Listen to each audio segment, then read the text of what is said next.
IndiHome Samarinda and stay tuned on Beranda Bincang Seru Sobat Samarinda. Halo Sobat IndiHome Samarinda, selamat datang di Beranda, Bincang Seru Sobat Samarinda. Apa kabar semuanya nih? Semoga sehat selalu ya. Bertemu lagi dengan saya, Dinda Anissa, dan kali ini kita akan membahas topik yang sangat menarik nih. Mengenai inovasi digital apa aja sih yang harus kita siapkan untuk menghadapi era Society 5.0. Nah, dan pada hari ini saya ditemani oleh Bapak Marcelino Pandin. Beliau ini adalah salah satu Dewan Komisaris dari Telkom Indonesia. Apa kabar Pak? Selamat datang. Baik Mbak Dinda. Alhamdulillah. Tadi perjalanan nih Pak ya, dari menempuh sempat berkunjung ke IKN gitu, terus datang ke lewat Balikpapan dan sampai akhirnya di Samarinda nih Pak ya. Nah, itu bisa bercerita sedikit Pak terkait perjalanannya sampai sini. Iya, jadi kalau kita lihat perkembangannya pesat, yang terakhir saya datang mungkin tahun lalu ya. Oh, tahun lalu. Iya, tahun lalu, dan dari dalam 1 tahun itu sendiri kita bisa lihat bahwa satu, populasinya bertambah, density antar rumah itu juga tambah. Itu mencerminkan bahwa kegiatan ekonomi di daerah Kalimantan Timur atau paling tidak yang saya lewati itu juga dinamikanya tinggi. Artinya ekonomi di daerah ini pertumbuhannya juga cukup baik begitu. Dari semuanya itu saya lihat masa depan dari Kalimantan Timur ini, IKN ini terutama itu akan luar biasa besar ya, menjadi salah satu pusat pertumbuhan ekonomi yang ada di mungkin Indonesia Tengah dan Utara. Ya. Kira-kira itu. Kelihatannya berarti sebenarnya sudah siap ya Pak ya untuk menjadi ibu kota negara baru nih. Ya, karena manfaatnya nanti besar IKN ini. Jadi tidak seperti desain dari konsep ibu kota di negara-negara lain, ibu kota baru ya, yang hanya sekedar kota administrasi, tapi juga IKN Nusantara ini nanti dia akan menjadi pusat pertumbuhan ekonomi baru. Jadi kalau kita lihat misalnya seperti Canberra, kebetulan saya pernah tinggal di Australia lebih dari 4 tahun. Jadi saya tahu di sana sepi gitu ya. Salah satu penyebabnya karena desainnya itu betul-betul menjadi kota administrasi saja dan tidak ada industrinya. Nah, tapi kalau IKN ini akan didesain tidak sekedar ibu kota administrasi saja, tapi juga menjadi pusat pertumbuhan. Nah, selain itu di desain dari ibu kota ini tadi bersama dengan kepala otorita ibu kota baru ya Nusantara, ada 3D yang beliau sampaikan. Mungkin saya bisa ulangi di sini begitu ya. Yang pertama itu adalah desain. Jadi nanti desainnya itu seperti yang diamanatkan oleh presiden, yaitu dia beautiful, green, dan juga dia smart begitu ya. Itu yang D yang pertama begitu. Kalau di desainnya ini, kalau saya bandingkan ada dua, sebenarnya percampuran. Tadi saya bilang ke Pak Komut di mobil, ini sebenarnya desainnya mirip dengan campuran antara Hanoi, kota di Vietnam yang penuh dengan pond, danau-danau yang ada di tengah kota, karena untuk mengendalikan banjir dan air permukaan yang akan luar biasa besar, dan juga dicampur dengan Johannesburg yang di Afrika Selatan, yang itu adalah kota hutan. Jadi kota yang ada di dalam hutan, jadi hijau ya, dia green. Nah, campuran dari keduanya itu besar kemungkinannya itu yang akan mirip dengan IKN kita begitu. Kalau kita lihat di kota-kota seperti Washington DC pun dia juga sama ya, ada danaunya, ada pond, ada kalau bahasa Indonesia embung.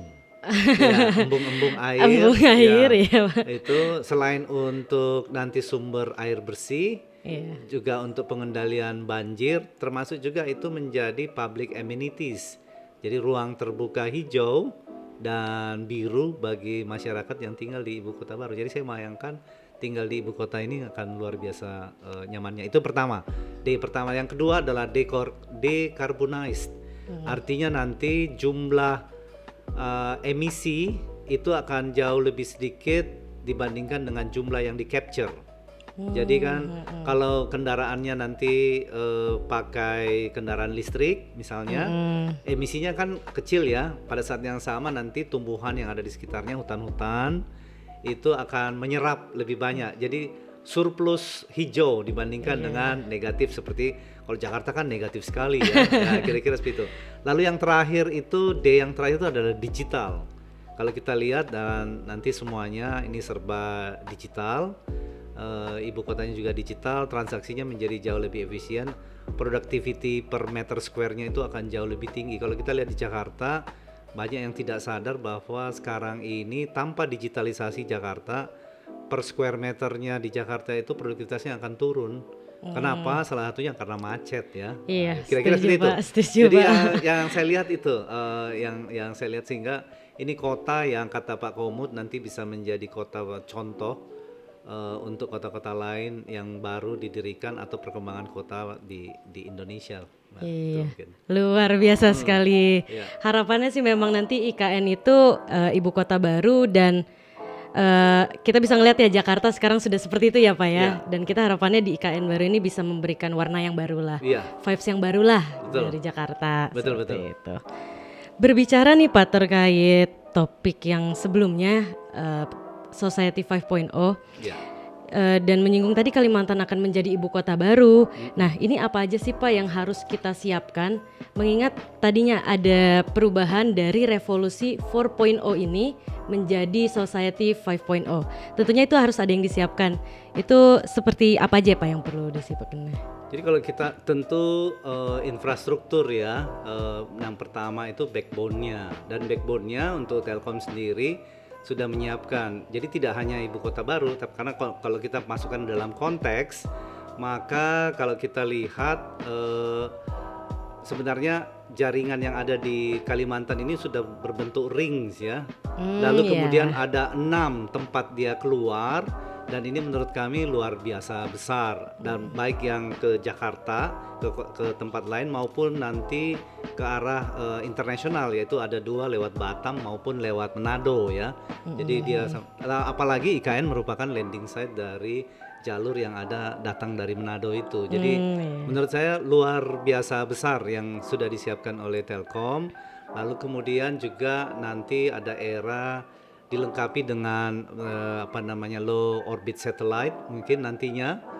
Ini juga sehingga blank spot itu relatif sangat sedikit begitu. Dikurangi gitu ya. Sehingga kita bisa melayani sampai ke daerah-daerah pelosok yang kalau kita lihat dulu zaman dulu kan susah banget ya, yang GSM dulu geser sedikit mati gitu kan. Nah, mungkin kalau sekarang mungkin sudah sudah sedikit kira-kira seperti itu. Nah, itulah yang sekarang sudah disiapkan, itu baik yang infrastruktur backbone-nya maupun nanti isinya gitu ya. Dan ini adalah juga Telkom menyiapkan nanti kontennya ya, digital konten. Itu juga banyak. Terutama fokusnya yang kita bisa lihat bagaimana membangun UMKM di sekitar ibu kota ini dan di dalam ibu kota ini, sehingga nanti kalau mau pesan nasi goreng gitu ya itu bisa langsung dari rumah saja begitu ya. Betul. Kira-kira jadi nanti ibu rumah tangga yang misalnya dia ASN itu ikut suaminya pindah tapi dia terampil sekali masak, dia bisa mungkin nanti bisa jualan begitu ya. Nah, inilah yang bisa difasilitasi Telkom. Jadi peran Telkom tidak hanya pada level makro saja, tapi juga sampai mikro ke ekonomi rumah tangga, household economics ya gitu. Iya. Jadi luar biasa sebenarnya yang harus disiapkan, dan untuk itu jangan lupa yang mengelolanya juga harus siap ya, yang disebut digital talent. Iya. Nah, kalau tidak ada talent. digital talentnya, terus ya sama saja mobil tapi nggak ada drivernya gitu kan. Apalagi mau cari penumpang kan nggak ada gitu. Kira-kira gitu yang harus disiapkan dengan secara sederhananya begitu. Ya, dari yang saya tangkap nih Pak ya, berarti sebenarnya Telkom juga udah mengarah ke situ ya Pak ya, untuk siap menghadapi era Society 5.0 ini. Karena di era revolusi 4.0 memang sudah ada teknologi dan kita sharing informasi aja gitu ya. Nah, mungkin bisa dibilang Society 5.0 ini merupakan upgrade-annya dari revolusi 4.0, di mana teknologi itu sudah menjadi bagian dari diri kita gitu ya Pak ya. Kita sudah bisa terlepas gitu dari teknologi itu sendiri. Nah, sebelum kita lanjut nih Pak ya, boleh dijelaskan sedikit. Tadi kita juga menyinggung Society 5.0 gitu. Mungkin bagi sebagian orang, teman-teman lainnya itu masih awam dengan istilah Society 5.0 gitu Pak. Bisa dijelaskan sedikit? Iya, jadi mudahnya begini, ini kan sebuah evolusi ya. Jadi Society 1.0 atau 1.0 itu adalah masyarakat yang masih masuk kategori hunting and gathering. Jadi ada evolusi begitu ya. Kemudian habis itu Society 2.0 lalu berubah menjadi masyarakat yang relatif settle, namanya Agriculture Society. Kemudian dia masuk ke Society 3.0, itu dari agriculture lalu dia masuk ke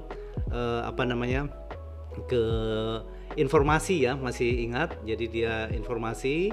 Kemudian Society 4.50 sekarang ini tadi yang Society 3.0, kalau 2.0 itu agriculture, 3.0 itu adalah terkait lebih cenderung otomasi ya, otomasi ya, mekanik kebanyakan. Lalu kemudian yang 4.0 ya, Society 4.0 itu cenderung ke informasi. Makanya dulu banyak wartel ya, itu ciri-ciri dari Society 4.0. Kalau mau telepon gitu ya, dulu pacar gitu, itu pakai ke wartel dulu. Kalau yang Telkom yang LDR gitu ya, yang dulu zaman dulu banyak gitu. Lalu kemudian 5.0 itu interaksi antara manusia dengan physical asset gitu. Jadi misalnya dari jauh kita bisa menjalankan AC di rumah, misalnya gitu ya. Nah, ini salah satu aplikasi dari 5.0. Lalu nanti juga ditambah lagi ada yang namanya Web 3.0, di mana kalau kita mau cari ya, saya mau cari Dinda gitu, saya ketik aja kan di search ya, lalu Dinda, lalu muncul semua Dinda. Nah, kalau nanti di Web 3.0 dicampur dengan Society 5.0, dia akan tanya, Dinda yang mana? Dinda yang pakai kacamata kah? Nah, itu dia sangat cerdas kan begitu. Betul. Atau juga nanti di dalam Society 5.0 ini bisa sampai mengingatkan, oh Dinda kamu belum mandi gitu kan. Ya misalnya seperti itu. Kalau pagi hari ternyata, atau Dinda udah jam 1 kamu belum makan. Menurut informasi kamu belum makan karena belum ada, menurut habitmu biasanya kamu jam 12 sudah pesan GoFood gitu kan. Kenapa jam 12 kamu belum pesan GoFood? Berarti kamu belum makan. Saking canggihnya. Jadi nanti seperti itu begitu ya. Tapi juga mungkin nanti bisa diingatkan, Dinda utangmu belum bayar kan gitu. Jadi kira-kira seperti itu. Jadi Society 5.0 ini kita segera akan masuk ke sana dan sedang masuk ke arah sana. Dan menurut saya dari situ Indonesia bisa membuat lompatan-lompatan, kita menjadi negara yang punya daya saing dan juga nanti kita bangga menjadi bangsa Indonesia. Kira-kira seperti itu. Apalagi ada didukung oleh Telkom ya. Tentunya Pak. Luar biasa. Oke. Itu kira-kira pemahamannya mengenai Society 5.0 dan evolusinya. Jadi sekiranya nanti teman-teman sudah mulai paham lah ya Pak terkait Society 5.0. Dan tadi saya kutip juga Pak, kalau misalkan nanti kita mau beralih nih ya Pak, sudah mau beralih, teknologi semakin pesat gitu Pak. Nah tentunya di sini manusianya juga, kita tuh harus bisa bertahan di era yang baru ini. Kita tidak mau tergerus gitu di semakin canggihnya teknologi. Kita pun yang manusia yang memakai juga harus canggih gitu bahasanya mungkin ya Pak ya. Nah di sini berarti dari sumber dayanya itu sendiri tuh harus sudah siap juga untuk menghadapi Society 5.0 gitu ya Pak. Jadi SDM ini merupakan poin yang penting gitu ya Pak ya dalam hal society untuk merubah dari revolusi 4.0 menjadi society 5.0 begitu. Iya, betul. Iya. Jadi butuh adanya skill-skill tambahan ya Pak ya Betul. dalam situ. Nah terkait skill tambahan nih Pak, yang ingin saya tanyakan skill tambahan apa saja nih untuk generasi-generasi milenial, khususnya juga saya nih generasi milenial Pak, untuk menghadapi revolusi, untuk menghadapi society 5.0 ini skill apa saja Pak sekiranya yang dibutuhkan? Ya, kalau kita hubungkan dengan dunia pendidikan ya, salah satu temuan dari University of Canberra, dia mengatakan orang-orang yang atau anak didik yang berhasil belajar baik mengenai STEM maupun digital. STEM itu Science, Technology, Engineering, dan Math plus digital, yaitu anak-anak yang punya yang disebut spatial reasoning skills. Apa itu spatial reasoning skills? Mampu di kepalanya itu membayangkan 3 dimensi. Jadi bukan 2 dimensi, tapi generasi yang mampu kalau kita menjelaskan lalu di kepalanya yang muncul itu 3 dimensi. Jadi penjelasannya 3 dimensi. Mudah buat dia membayangkan peta begitu ya. Karena banyak juga yang tidak bisa baca peta sebenarnya kan ya. Iya Pak, Ya, benar sekali. Nah, biasanya yang berhasil, skill yang paling berhasil itu kalau di dunia pendidikan pertama ya, ini adalah yang punya kemampuan yang disebut spatial reasoning skill gitu ya, Iya. spatial reasoning skill. Nah ini mungkin akan mempengaruhi praktek-praktek rekrutmen yang dari Telkom sendiri, di mana nanti yang dites adalah orang-orang yang punya kemampuan untuk spatial reasoning skill ini. Ini salah satu bentuknya begitu ya, karena itu yang cocok nanti dengan generasi ke depan begitu. Nah sekarang itu kan dari kita sebagai produser, kan ini ada user producer ya. Iya. Nah kalau dari usernya sendiri mungkin kalau di masyarakat literasi mengenai mindset dan literasi mengenai digital ini yang mungkin perlu ke sana arahnya. Ini dulu saya masih ingat ya, ini pengalaman pribadi ayah saya itu dulu main catur itu pakai yang masih ini Pak masih ya, pakai ini yang kayu betul-betul gitu Pak. kayu begitu ya. Iya. Dan itu sulit sehingga sering keluar rumah begitu ya untuk mencari penantangnya gitu kan. Ya. Tapi setelah dikenalkan catur dengan komputer dengan tingkat kecanggihan yang berbeda-beda, itu malah mainnya di rumah. Dan dia juga yang tadinya harus bisa dibayangkan kan 3 dimensi itu. Iya. Kalau orang main catur begitu ya. Nah, karena begini banyak juga terutama generasi-generasi yang X ya, baby boomers, uangnya banyak tapi agak ngeri-ngeri terhadap digital transaction ya. Nah, ini yang mungkin perlu perlu ada edukasi ya, literasi mengenai bahwa ini akan membantu hidupnya jauh lebih nyaman dan berkualitas. Nah, mempermudah. Jadi ada 2 sisi. Dari sisi producer, satu skill yang penting tadi spatial reasoning skill. Kalau yang dari sisi user, nah yang perlu itu adalah literasi dan edukasi ya, mengenai apa itu digital. Dari situ mungkin membuat ekosistemnya menjadi lebih siap untuk menerima transaksi-transaksi digital begitu ya. Iya. Nah, kira-kira itu yang harus ditambahkan begitu. Khusus kalau Dinda begitu. Nah, ini kan Dinda nih, dia minta tadi apa sih skill yang harus dipunyai begitu. Iya, Karena betul. Dinda ada di Telkom, maka yang ada di Telkom ini nomor 1 kalau menurut saya ya. Ini banyak sekali, satu skill sebenarnya lebih cenderung kalau dari pengamatan saya yang disebut learning skill. Bagaimana memperbesar learning capacity gitu ya. Learning capacity, karena begini di dunia digital perubahan itu bukan lagi per bulan tapi per hari gitu ya. Teknologi juga per hari dan lain sebagainya. Nah, itu menarik begitu. Jadi bagaimana Dinda memperbesar learning capacity-nya, salah satu caranya yaitu dengan membaca banyak gitu ya. Membaca banyak tapi juga membacanya itu terstruktur, bukan baca yang nyaman-nyaman saja begitu ya. Nah, kira-kira seperti itu. Saya sendiri terus terang masuk generasi yang mungkin cenderung ke maunya sih ini ya milenial begitu ya. Tapi sebenarnya sudah kolonial kan gitu.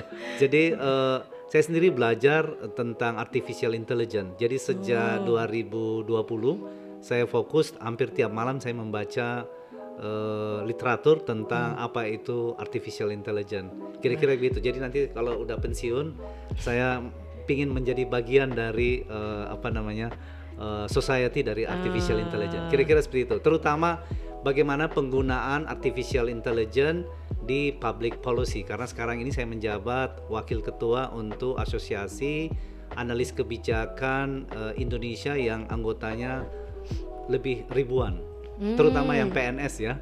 Jadi anggota saya banyak banget. Jadi kalau mau demo gampang. Kira-kira begitu.